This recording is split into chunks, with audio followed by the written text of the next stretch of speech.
Jadi mudah-mudahan Allah jaga hati kita, baik ketika kita diuji, bahkan ketika kita diberi nikmat, supaya dalam dua keadaan ini kita tetap menjadi mukmin yang ajaban, yang ideal, yang baik, yang insya Allah suka sama kita. Kalau diuji sabara fakana khairallah, kalau diberi nikmat syakara fakana khairallah. Kalau dia diuji dia bersabar, dan itu kebaikan untuk dia. Ternyata diuji ujung-ujungnya baik. Lewat apa ujian menjadi kebaikan? Lewat sabar. Bukankah Allah bilang wabasyiris sabirin?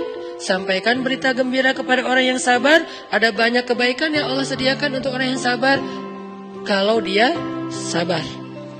Dan kalau diberi nikmat syakara. Kalau diberi nikmat dia bersyukur, fakana khairallah. Kenapa nikmat kok menjadi kebaikan? Maksudnya dengan dia bersyukur, Allah tambahkan kebaikan itu. La in syakartum la azidannakum. Jadi orang beriman itu kayaknya hidupnya tuh harusnya sih nggak ada bete-nya. Hidupnya tuh nggak ada istilah, aduh hari ini gue kayak rugi banget nih.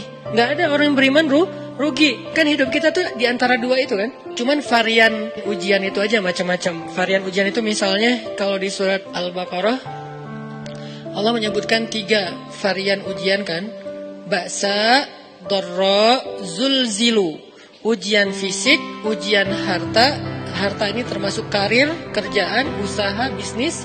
Dan ujian zulzilu, ujian perasaan, termasuk diputusin, atau orang yang dekat sama kita jadian sama yang lain, atau mungkin di-unfollow oleh ya gitu deh. Saya kalau udah ngebahas bab ini agak gimana gitu. Jadi 3 varian ini masuk kategori apa? Masuk kategori ujian. Tetap aja 2. Kalau nggak ujian nikmat. Antara 2 itu nih. In asabathu sarra syakara wa in asabathu dharra sabara. Udah gitu aja. Dan nanti bahkan sampai ayatnya gini. Alladzina yunfiquna fis sarra'i wad-dharra.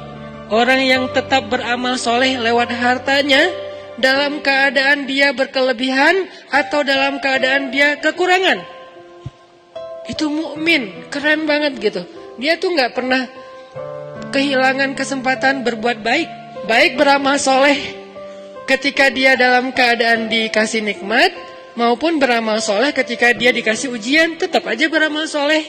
Contoh yang ayat tadi, yunfikuna fis sarra, berinfak dalam keadaan sarra, dalam keadaan bahagia, senang, lagi dapat untung gitu kan. Ataupun yunfikuna fid dharra, tetap berinfak walaupun dia dalam keadaan dharra, dalam keadaan susah, dalam keadaan dor itu kan bahaya. Ini kalau saya infak nih bahaya nih buat saya nih.